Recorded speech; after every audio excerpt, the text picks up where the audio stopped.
I come acknowledging that we have sinned against the people of Jamaica. This is One Avenue, a space for your news, views, reviews, and much more. Welcome back to the space, all hopeful people. Thank you very much for supporting the channel. And if you are new here, don't forget to subscribe to the channel, like and share the content. Turn on your post notification bell so as you drop a content, it will instantaneously available to use.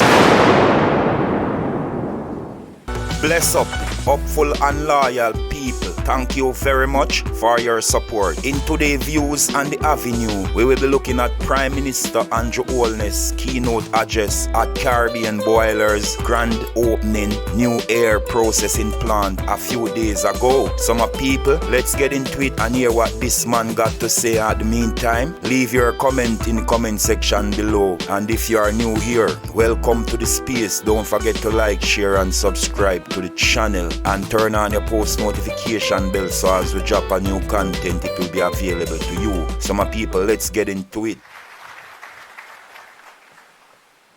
Thank you, Terry, for your wonderful mastery of the ceremony and for your very kind introduction. I will depart from protocol and I will acknowledge Uncle Carl and Auntie Nell first.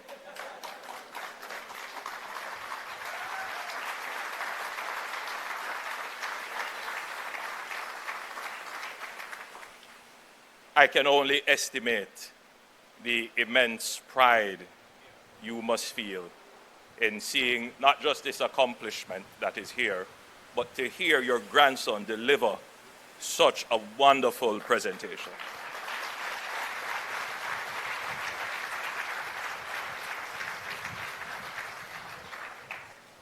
You counseled me once on a special visit you paid me, when you gave me the benefit of your experiences, including your travel to Singapore, when you attempted to set up a factory in Singapore, and the ministry in charge of that area of government sent a representative to you with a document, which was really a form that you had to fill out. And when you looked at that form, it was the same form that Jamaica had. And when you questioned the agent that was supporting you, he explained that Singapore came to Jamaica and saw what we were doing, and they took that same form. And the only sad thing is that they have managed to do it better than us for the last 40 or 50 years. And that story had an impact on me because the difference between Jamaica and Singapore are many. But the main difference is that they believe in their economic independence. And they believe in it in such a strong way that it pervades everything they do. It is now part of their culture. And your grandson, and I will now refer to you in your own right, Matthew, you have done such a great job in not only explaining the economics behind this farm, this lovely facility, but the call that this now must become a part of our culture. And you teased it out. We see, and I'm quoting you now, farming as the what left. That farming is not just about small backyard farming. That we also need large enterprises to come into agriculture and transform agriculture. And you spoke about opening up this facility to the school children so that they can see what the future is.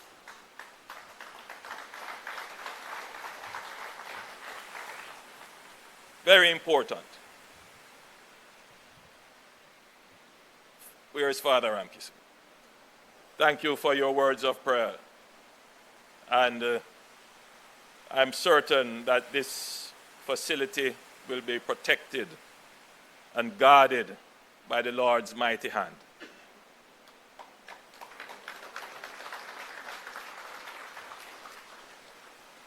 You didn't ask or mention it, but the gully that runs behind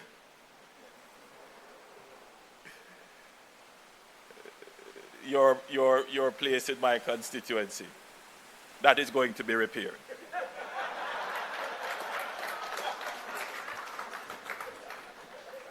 I was there hoping that he wouldn't mention it. But it is in the contracting process now. So you will be all right. My colleague ministers who are here, yes, Minister Green, mishaps do happen.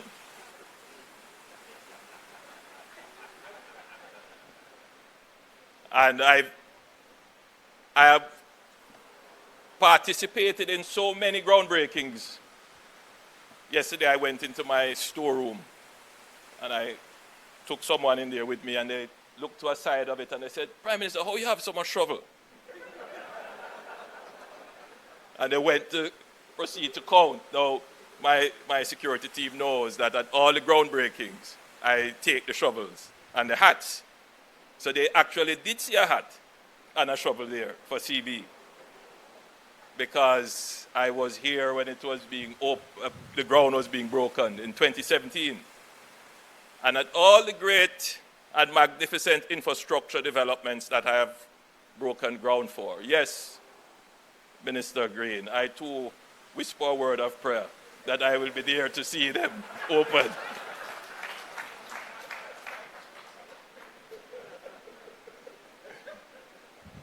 So yes, I have the evidence of the groundbreaking, which, by the way, you know, it's over 150 so far. So quite a bit.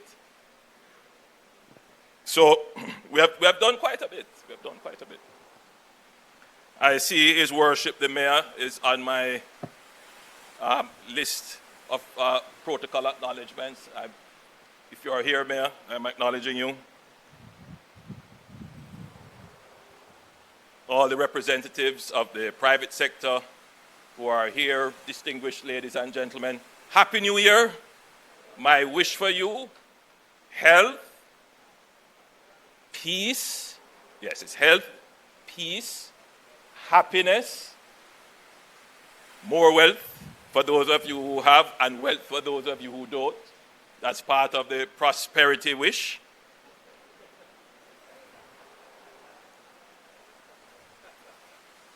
Productivity is my wish too for Jamaica.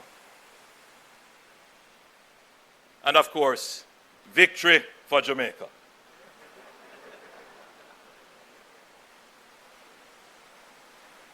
Now, when such great speeches have been delivered, you know, I have to make sure that my speech is great as well.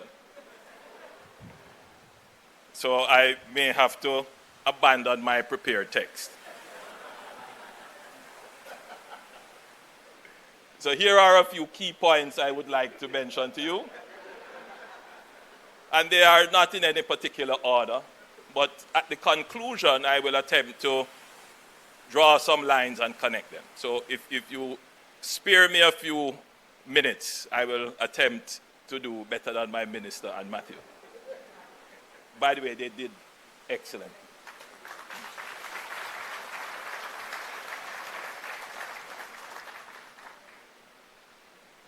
Now, Matthew in his presentation pointed out the road condition in this area. And as he was speaking, and he politely requested of me to fix the road, I leaned over to Minister Green and I asked him, what's the name of the road? And he said, it doesn't really have a name, it's just called the Hill Run Road. And then I reflected, I was in my constituency in Christmas, and I was conducting a Christmas treat. And I met some persons there who pointed out to me that they used to live in my constituency, but they moved to live in this area. And they are doing agricultural business, and they were very proud of what they were doing. But they said, only one thing we ask of you, Prime Minister: fix the road. So when you said it, immediately it struck me.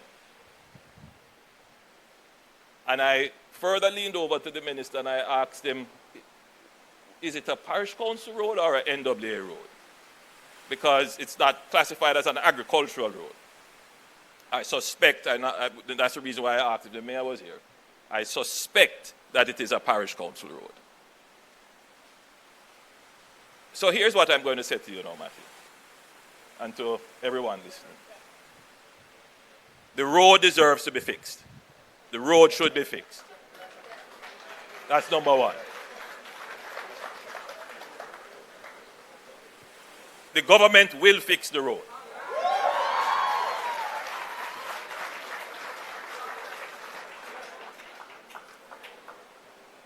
But I can see the articles already being written. Prime Minister makes policy on the fly. And everyone who wants a road to be fixed, just go and confront the Prime Minister. So this is why I started the way I started. By all measures, the road deserves to be fixed. The road will be fixed by the government. And so my third statement is that there is a program in place to fix the road. When will the road be fixed? And I'm going to say this now. The road will be fixed before the year is out.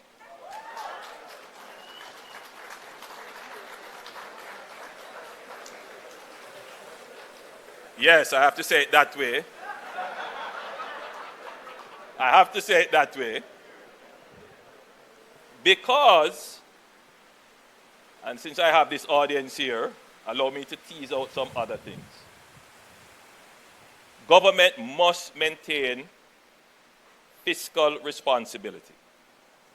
You tease out some other issues which I'm going to bring out, because it's not often that I have this gathering that I can explain some of the more complicated political issues. Everyone wants their road to be fixed. We can't fix every road at the same time. And governments have to be careful that they don't overcommit beyond what we have programmed for our budget. So my commitment, which is it will be fixed before the year is out, is that there is a budget coming. And within the new budget, not within the budget that is gone, because the Minister of Finance is sitting there. And I have given her strict instructions that we must maintain fiscal discipline. So in as much as the road is a political sensitivity, I couldn't just stand up here and say, all right, we'll fix the road now. Totally ignoring the fiscal responsibility, rules and laws that exist.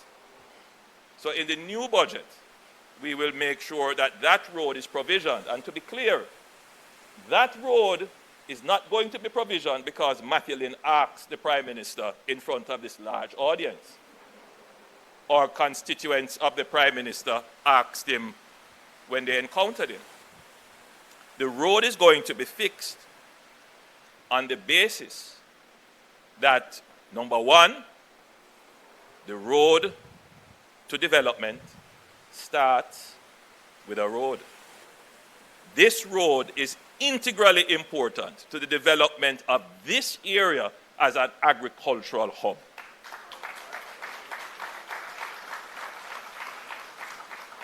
So all who was planning to write articles, don't bother.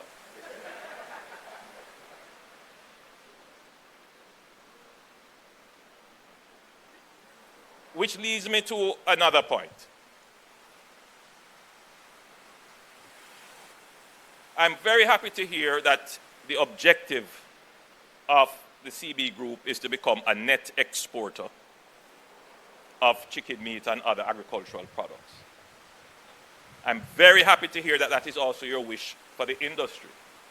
It coincides with the ambition, indeed mission, of the government, which is to make Jamaica a net agricultural exporter in areas where we have a competitive advantage. The minister mentioned that I've given a directive regarding Jamaica's food security. It's not Jamaica's food security. That's one item on the list. The issue for us as a small economy is to create an agricultural sector that is robust, that can withstand shocks, supply chain breaks, and that can produce enough to reduce the cost of living.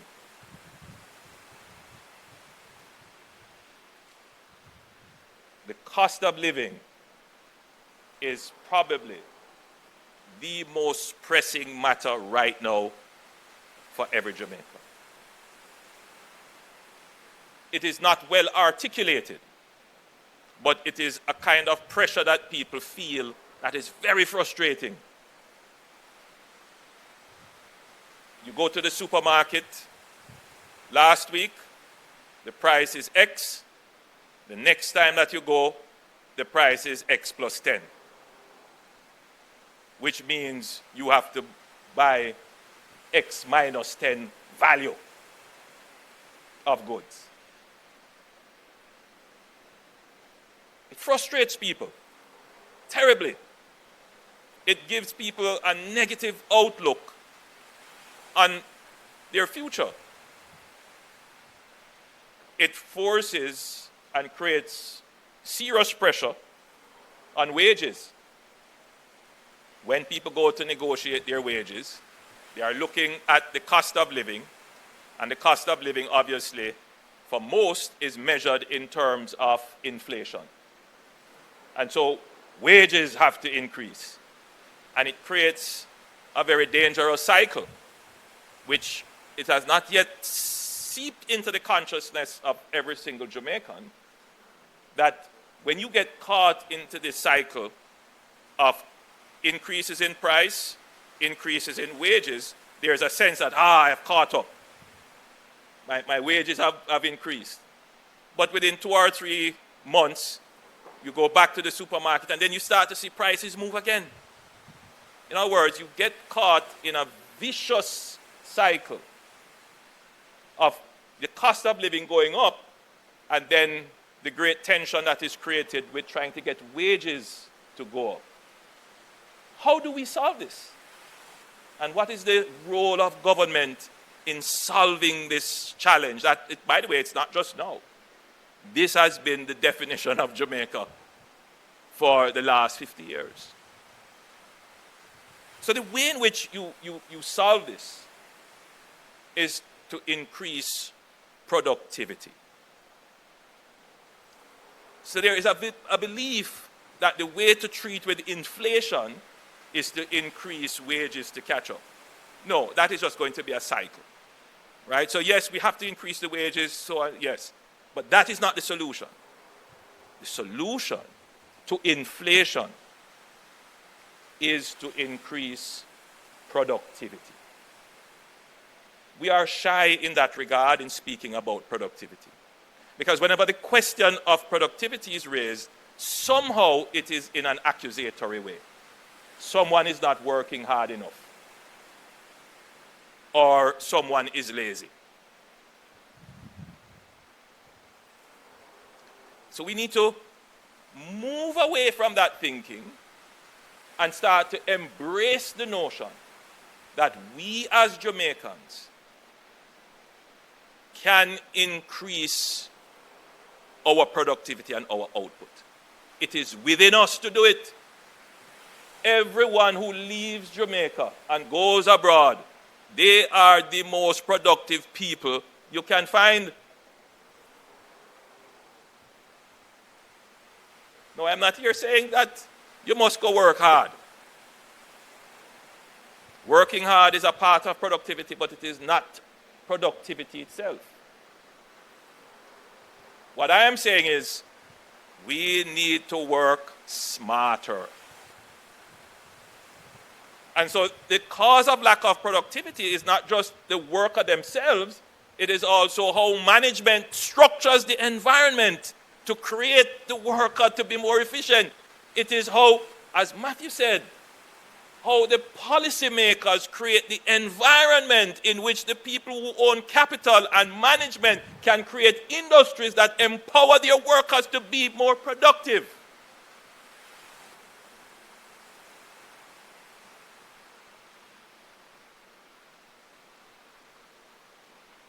I hope I'm not shocking the audience now.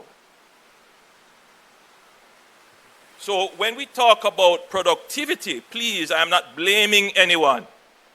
Productivity now has to be the next chapter of our development. We have solved the fiscal issues.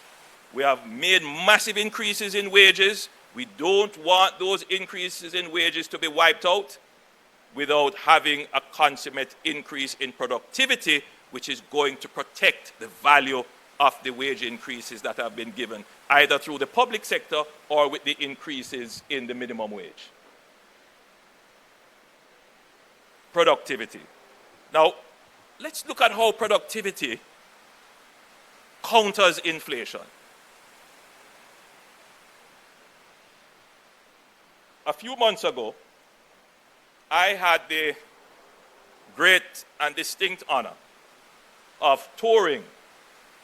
Matthew, am I allowed to call your competitor's name in this forum? You did, and you are releasing me to do so. I had the distinct pleasure of touring the facility. I can't say it's a similar facility, but touring the facility at Jamaica Broilers. That's in Whole Harbour. And a part of the tour included a tour of the road. By the way, the road is in a similar condition to this, if not worse. But I want you to follow, as I said, I'm giving you some key points. At the end of it, I'll try to tie everything together. There was a bridge there. Bridge collapsed. Water came and essentially washed it away. It was a weather event that caused the bridge to collapse. So what it meant is that the people who worked at that factory had to stop at a distance and had to be either carried around a long route to the factory, or they had to walk across with some provisional pathways to get there. Now,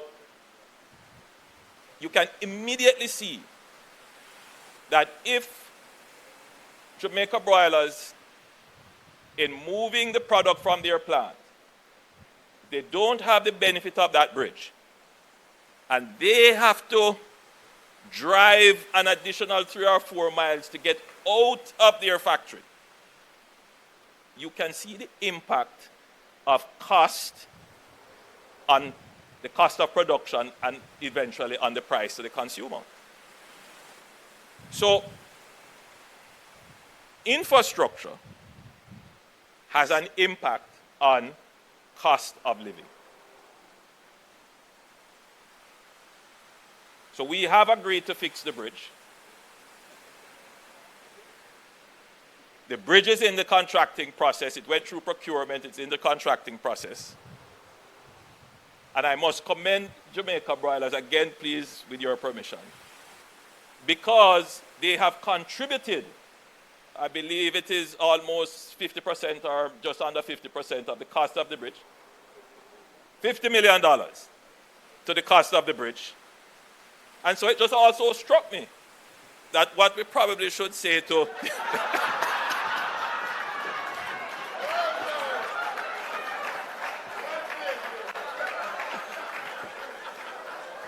We'll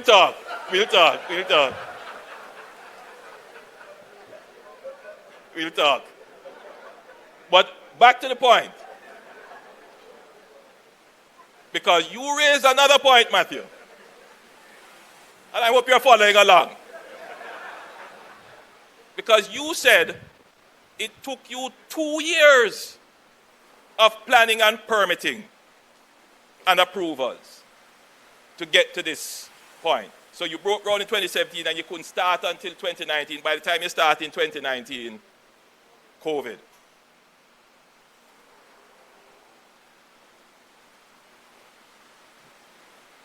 When I visited the bridge, and you were so gracious in touring with me, Mr. Levy, that bridge was already a year or two being discussed for it to be repaired and so forth.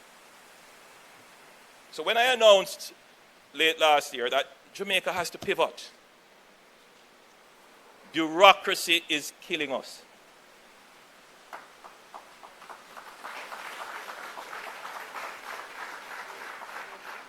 There is a culture that if it didn't take long, it wasn't well done. But I am not here complaining because the power to change it rests with the government. But this is not a dictatorship. So there are laws that are in place, and people can always hide behind the laws and say, well, it is the law. So there are laws that we will be changing. And there are people vested in keeping the law as it is, because there may be some, let me not go there, but people are vested in keeping the system as it is. I am not vested in keeping a slow bureaucratic system. I am vested in creating an efficient government bureaucracy that delivers on time. Because a large part of the cost of living, put another way, a large part of the cost of the goods you consume is the length of time and the cost it to business to get approvals and permitting to get to market. That is a part of cost of living. That cost of doing business becomes a part of the cost of the product you purchase. So when the government says it has a plan to reduce cost of living, it's not a wishful plan or some ephemeral idea. No. Government is vested in dealing with the practical things that make Jamaica so expensive. To reduce those. The public bureaucracy. It is not going to be easy to change the public bureaucracy as it is. But we are going to go about it in a skillful way to ensure there are no disruptions. But it shouldn't have taken you 2 years to get to this.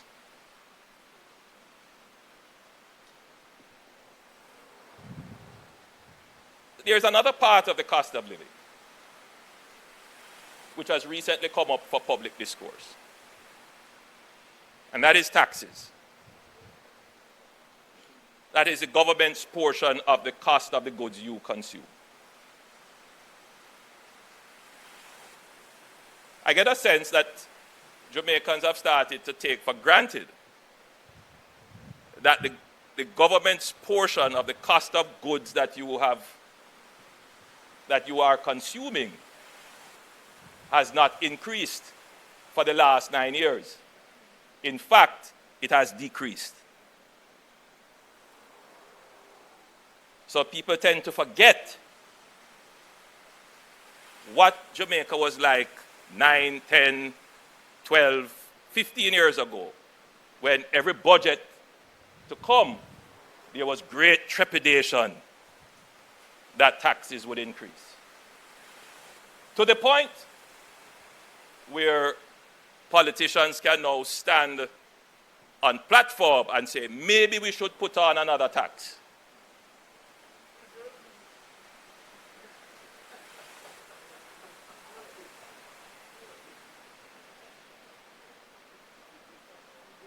I just want to alert those persons whose concept of the challenges and the struggles that they face is that there are easy solutions to the problems. This morning I was listening to a radio host, and the host was saying, well, the government is saying how great they have done. It was also in my presentation, so let me look at some of the great things we have done.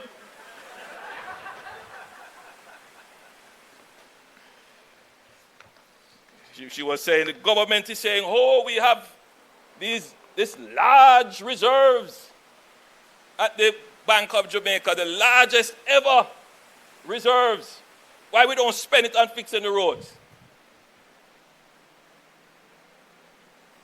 I'm sure it's the thinking of many people inside here.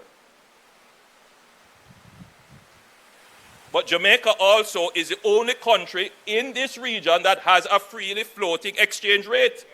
That any of you here who do business or want to pay for something abroad can go to a bank and buy the US dollars and don't have to worry. There are other countries in the region where you can't do that. Somehow we have forgotten what it was like when we didn't have foreign exchange stability. 10, 11, 12 years ago. I just want to remind you how we got here. And if you take that away, you create another problem, which means you can't fix no road.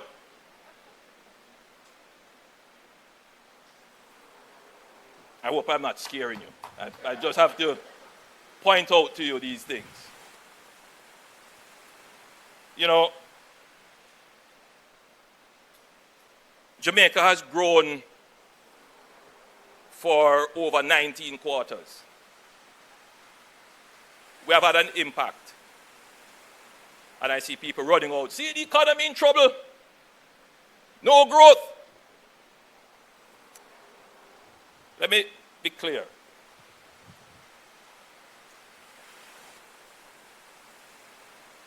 As a small open economy, Jamaica is always at risk of being hit by exogenous shocks, things over which we have no control.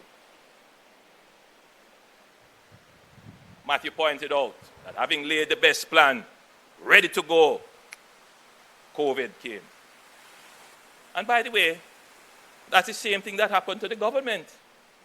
So we are having a conversation without any regard for the fact that the spike in inflation and cost of living, much of that, in fact 90% of that, is as a result of the impact of COVID.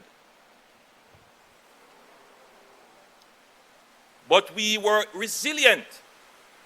We were able to go through COVID. Pay attention to that word, resilient.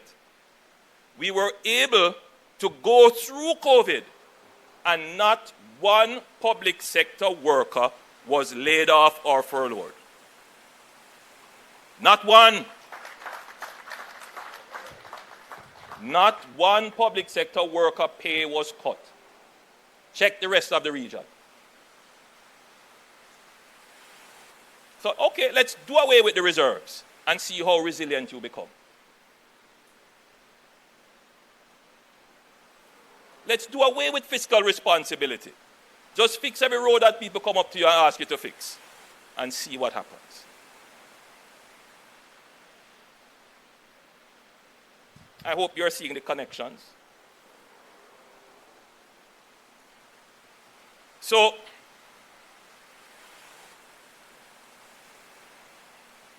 we have done many great things, but they're all done to create resilience. So yes, there will be times when quarters where you will not have growth, or maybe even a year where you don't have growth. And that's largely because of, these exogenous shocks. COVID was an exogenous shock. The supply chain problems that it created was an exogenous shock. We spent some money to ensure that we had a care program during COVID. but we tried to manage it in such a way that what we spend did not create too much inflation. Other countries spent quite a bit and created a kind of global inflation, which forced central banks to focus heavily on interest rates. And as a small open economy, sometimes we don't have no choice in these matters as it relates to following and ensuring that we don't create any gaps for arbitrage in capital by virtue of any significant differential in interest rates between our interest rates and overseas interest rates. And that had an impact on business right throughout the country. There was not a week that a businessman didn't call me complaining about the high interest rates. Managing the economy, managing this country is not easy. You have to have an incredible understanding of all the factors and balance them. There are no simple solutions. Thankfully now, we are in a good zone where the interest rates are coming down. And as that was happening, bam, here comes Beryl. But when we talk about it, you're only going to hear about Beryl. Please, Beryl is the least of the problem. Because from Beryl to last week, we have had rains almost every week. We had 2 tropical storms that damaged our road infrastructure. Major impact on our agriculture. We had to spend an additional $2 billion, which was not planned, in order to bring some relief to the roads. But why is it that we were able to find this $2 billion? And why is it that we are optimistic that we will recover? Because we have built a resilient economy. Resilient. And part of that resilience is that within the budget, we actually plan for disasters. For the first time, Jamaica has a disaster fund that for Beryl, we didn't have to borrow.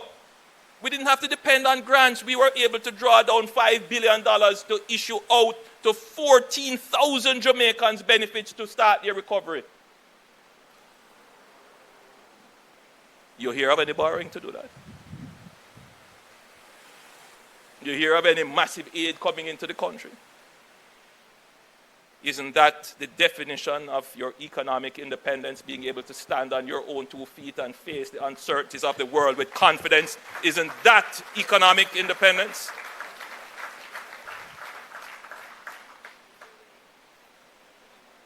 We have worked very hard, all of you here, to achieve it. We must not destroy it. So Matthew, your presentation is fit to be delivered as a lecture at the University of the West Indies. And in that presentation, your request was for improvement in the policy environment and improvement in the infrastructure that will reduce the cost of doing business to you as you plan to increase your productivity. And as you increase productivity, you increase output. And as you increase output, you reduce the unit price of each additional good that you produce. And that is how you make consumption affordable. That's how you reduce the cost of living. So you know it, Matthew. And you have asked for the right things, and that is what the government must support you on. You did not ask for an additional tax on imported goods.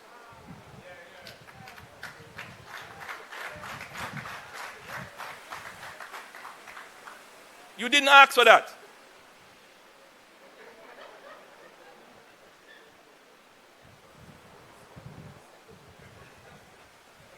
There is no clarification necessary or can be given.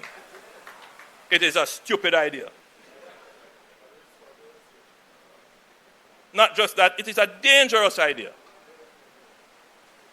Jamaica has international treaties and obligations that we can't just willy-nilly ignore them. Now I'm going to tread upon some dangerous waters here. The two major players in this industry are here. You know, I did some studies recently because I felt that during COVID, you couldn't go into office, you couldn't go anywhere. Others were out campaigning and doing stuff during COVID. I had to follow the protocols. So I had a little time to read, and I do have some knowledge on, after 27 years in government, you accumulate some knowledge as to how government works. And I thought I'd put it to good use and test it. And there are different theories as to how government should make policy. The one that is most oftentimes spoken about is the competitive approach to policy, right? You want to have all agents in the market compete, so it's a free market, so you're dealing with transparency, leveling up the playing field. And by the way, in that model, taxation is viewed as a distortion. And sometimes it can create perverse preferences. So you really try to avoid taxation in that model. But there's another model which is very important, because in a country like Jamaica, where there is a high level of unequalness, the role of government is about ensuring equity. We can't ensure equality, but we can ensure equity. And so whenever you speak about taxes, in terms of a policy point of view, you want to make sure that it does not negatively disturb equity in your society. So there is a view that if you put taxes on certain imports, and then you use that tax to create a fund to help with the efficiency of the industry, that is one way to treat with, increasing output or so forth. Now, that could work if the consumers are not Jamaicans.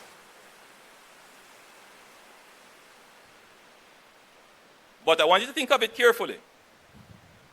Any tax that you put on, it is going to take away welfare from someone and possibly redistribute it to someone else. Follow me a little bit more.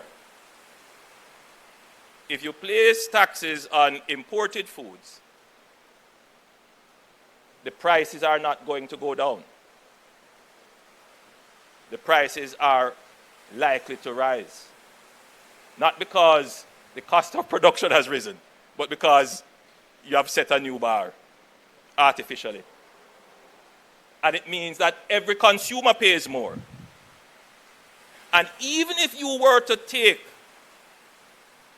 that surplus in tax and say, all right, I'm going to invest it, then you're faced with this question now, who are you going to give this benefit? Should we give this benefit to the poultry industry versus the goat industry? And will it be enough so that every industry benefits? It's a complicated idea that doesn't work.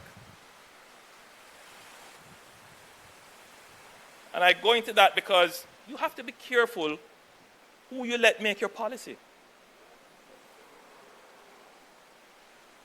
We have been this road before. We have been there before. Don't run any risk in going back that road again. My job is to just point out to all of the Jamaicans, everyone who believes that, it's a simple matter. The better view, because there is a sense, the price of chicken is high because the import duties are high.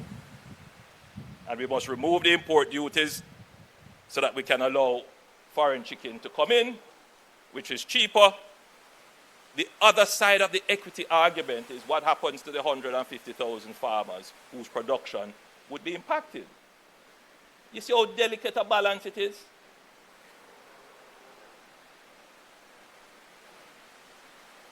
In this situation, though, the producers of chicken meat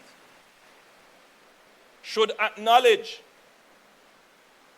that the high duties, especially in time of crisis, should not be used for their protection only, but that they should moderate the increases in prices.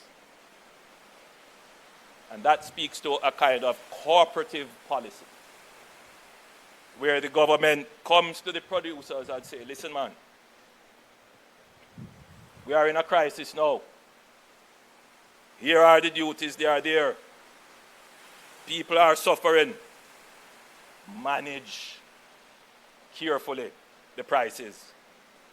And I have seen that during the crisis, that the producers have, at least on one or two occasions, delayed increases that they had planned to do, or the increases that they had planned, they moderated them. And that's the cooperative approach to making policy. It doesn't always work. You have to take both the competitive and the cooperative approach.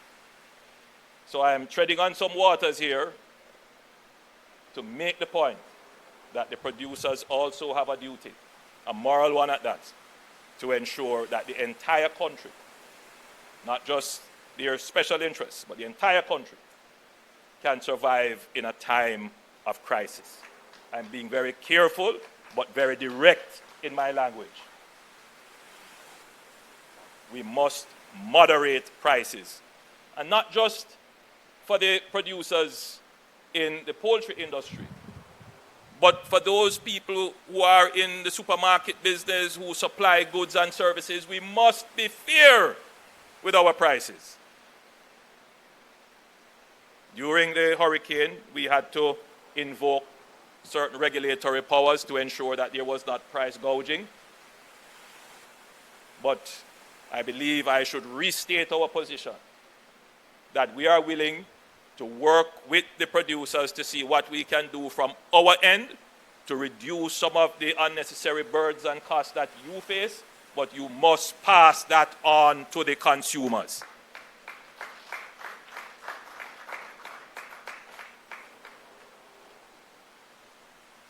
I believe I've said a lot, maybe too much. But let me end by congratulating the CB Group for making this investment in Jamaica a significant investment. There is a sense sometimes that we should not praise our entrepreneurs because, after all, they do it for their personal benefit.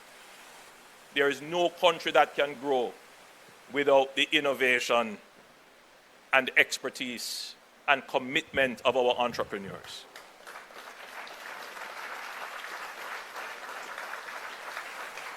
I want to commend the Hendrickson family and all the other investors and business people who are here, and big and small.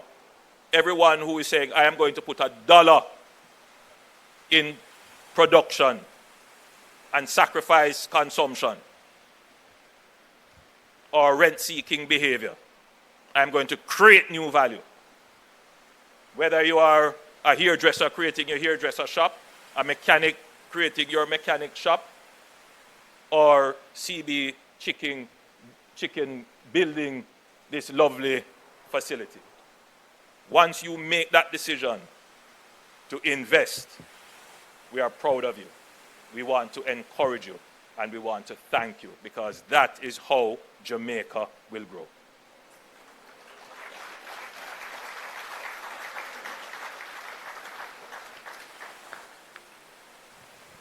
I'm happy to hear that you are going to make further investments in the country.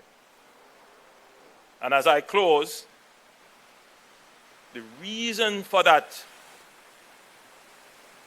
confidence in Jamaica is that you know that the government in place will never do anything to destroy the economic environment that creates the confidence to invest.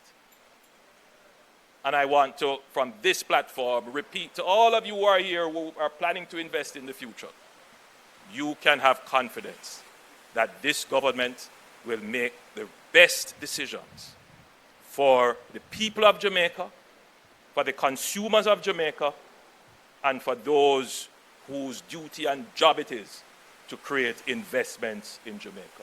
God bless you all, and God bless Jamaica, land we love. As you can hear, my people, that's all for now, Don't forget to like, share, and subscribe to the channel. Catch you in the next one. I'm out for now.